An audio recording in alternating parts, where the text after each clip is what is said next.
Halo, selamat malam sahabat pena sekalian. Malam ini, saya ingin berbagi dalam konten terbaru saya tentang cerita horor yang berjudul dengan Kerudung Merah. Ini pengalaman nyata dari teman saya sendiri yang memberikan ceritanya kepada saya dan akan saya bacakan di dalam konten terbaru saya di YouTube Pena Bermata Dua. Judulnya Kerudung Merah. Waktu cepat berlalu setelah kelulusannya. Dia diterima menjadi salah satu perawat di salah satu rumah sakit yang memang dia inginkan. Dan dia memang juga sangat mencintai dunia kesehatan. Namanya Carmilla. Dia dibesarkan di keluarga yang sangat sederhana. Ayahnya saja seorang petugas kebakaran, sedangkan ibunya seorang petugas taman kota. Carmilla punya dua adik kembar bernama Lulu dan Haga, yang sekarang masih duduk di bangku SMA. Sebenarnya ayah dan ibunya tidak menginginkan dia menjadi seorang perawat, tetapi orang tuanya menginginkan dia menjadi seorang pramugari. Tapi dia tetap ingin menjadi seorang perawat semenjak dia kehilangan teman dekatnya, Pranata namanya. Dia merupakan teman yang paling dekat bagi Carmilla. Sesekali dia akan berkunjung ke makam temannya untuk menceritakan apa yang sedang terjadi dalam hidupnya. Pada suatu hari, Carmilla sampai di rumah sakit ini. Carmilla ditugaskan menjadi seorang perawat, ya bisa dikatakan sebagai perawat baru. Jadi rumah sakit itu punya 3 lantai. Dan dia masuk di dalam lantai pertama, lantai 1. Dan segala pekerjaan-pekerjaan Carmilla akan dijelaskan kepala ruangan itu yang bernama Ibu Suketi. Seminggu pertama, ia bekerja dengan penuh kehati-hatian. Biasa, orang baru pasti punya semangat yang luar biasa.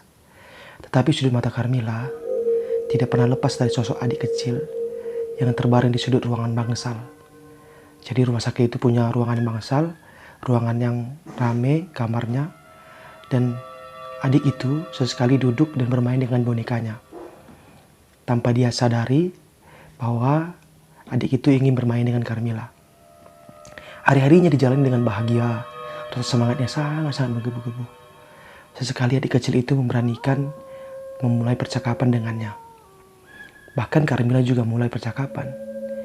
Nama adik itu Lila. Lila ini adalah orang sangat pendiam. Suatu saat di sore hari, Lila mengajak Carmilla untuk ke kamar mandi menemaninya. Sembari Carmilla menunggu Lila, terdengar nyanyian halus. Tinggallah bersamaku, hidupku sunyi, merahku datang, putihku pergi. Begitu kira-kira. Disinilah ia merasakan suatu keanehan. Ketika dia mulai memperkenalkan teman bermainnya. Teman bermainnya itu merupakan boneka yang dibalut dengan kain panjang yang menggulung di leher dengan kalung segitiga dan kalung kaki yang berlonceng. Boneka ini didapatkan ketika dia pergi bersama papanya 5 tahun lalu. Carmilla minim mendapatkan informasi tentang adik itu. Tapi adik itu sesekali berkata begini, "Kak, wangi parfummu seperti wangi tempatku berbaring." Tapi Carmilla membalasnya dengan senyuman kecil. Minggu keduanya, Carmilla ditugaskan di shift malam di lantai 1. Sesekali dia mendengar teriakan, "Lungo, lungo, lungo."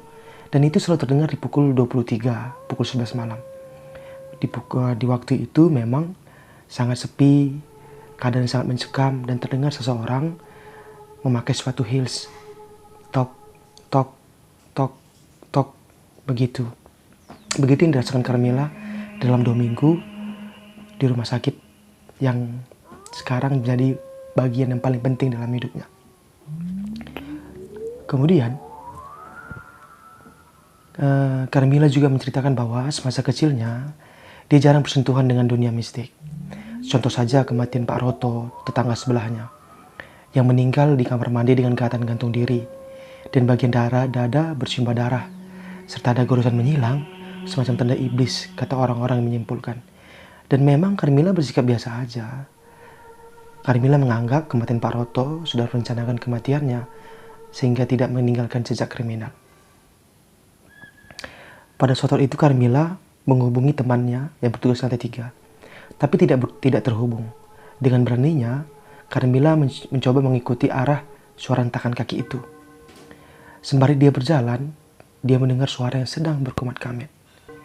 Carmilla bingung pada waktu itu, sebab kepala ruangannya yang bertugas bersama Carmilla izin keluar untuk membeli makanan.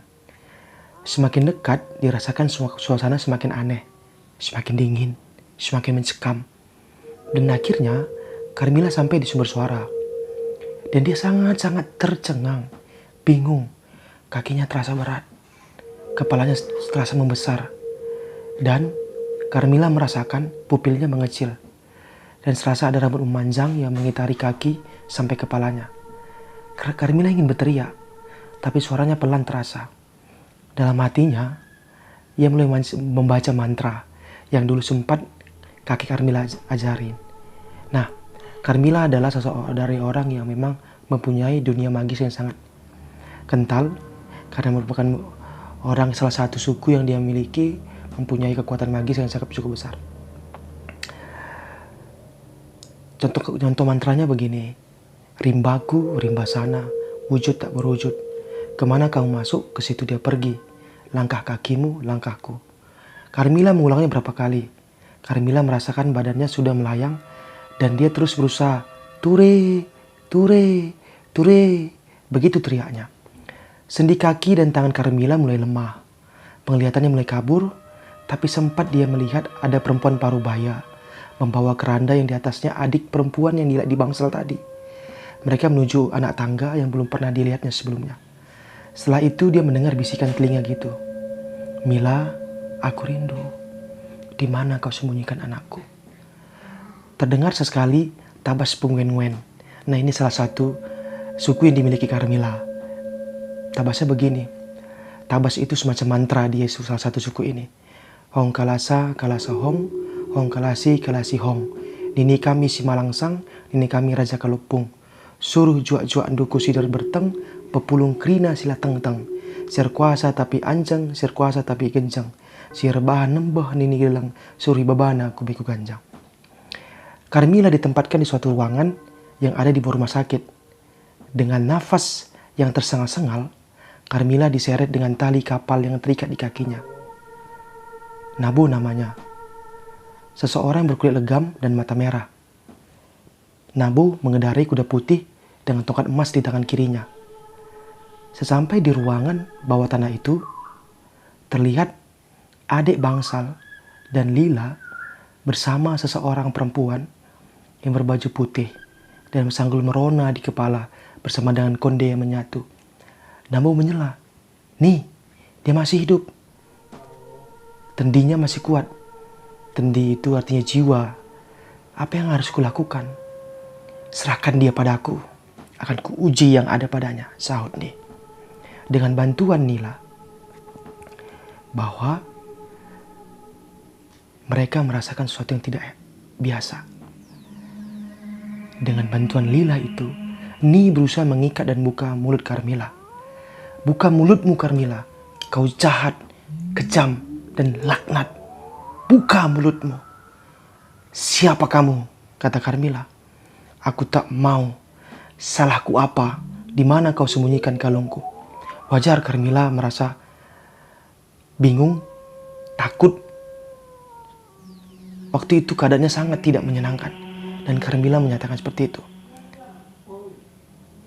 Sembari pertengkaran Carmilla dan Ni, adik bangsal dan Lila sibuk mempersiapkan lilin 7 tingkat beserta bunga lukis buatan Lila semasa hidupnya. Nabu mencoba untuk mempersulit keadaan Carmilla dengan ajimat dan mantranya. Hong kalasa, kalasa hong, hong kalasi, kalasi hong.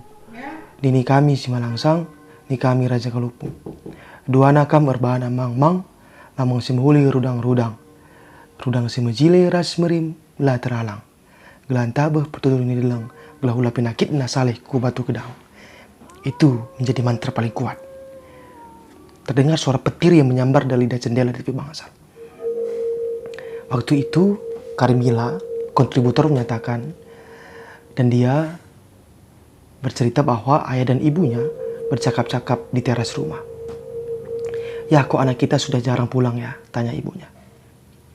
"Ya, namanya anak baru jarang pulang lah. Apalagi dia baru pertama bekerja kan. Tenanglah Bu, dia tidak baik-baik saja." Tetapi secara diam-diam, Ibu Suroto menghubungi Bibi Carmilla, Pere namanya. Bibi Pere tinggal di perkampungan balik Bukit Kirana. "Per, Carmilla sudah tidak balik. Kemana dia?" tanya Pere. "Dia bekerja di rumah sakit, tapi kok jarang pulang." Akhir singkat, Pere mendoakannya dan pergi ke Telaga Naum, tempat dia menemukan Lulu dan Haga. "Tolong aku, jangan tikam aku. Ini bukan salah aku." Carmilla memelas kepada Ni supaya melepaskannya. Ni berniat untuk membalikannya ke Telaga Naum, tapi usahanya sia-sia. "Kau harus balik," kata Ni. Carmilla akhirnya melihat jam di tangannya sekitar pukul 23.15. Di menu panggilan handphone Carmilla ada 66 panggilan dari ayah dan ibunya dan dia tidak pernah jawab. Jam di ponselnya tapi menunjukkan pukul 17 jam 5 sore. Carmilla merasa aneh. Mengapa rumah sakit belakang terasa sepi dan hanya ibu kepala di lantai itu? Carmilla pergi ke ruang istirahat dan menyisir rambutnya di depan cerminnya. Anehnya, Carmilla melihat dirinya di cermin sedang melotot, tapi dari dia selalu berkedip. Carmilla masih sibuk dengan jam tangannya yang menunjukkan pukul 00.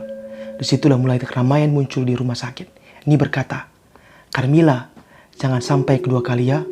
Kasihan mereka. Semua pulang dengan keranda bersimbah darah." Carmilla menghiraukan perkataan Ni. Dia sekali berdoa dan sibuk menghubungi teman di lantai 3. Akhirnya diangkat. "Halo Nov, kamu kemana aja kok baru diangkat?" "Halo, ini siapa ya?" "Ini Carmilla lantai 1. "Dek, jangan sebut nama itu 3 kali. Telepon berakhir. Karena roaming system."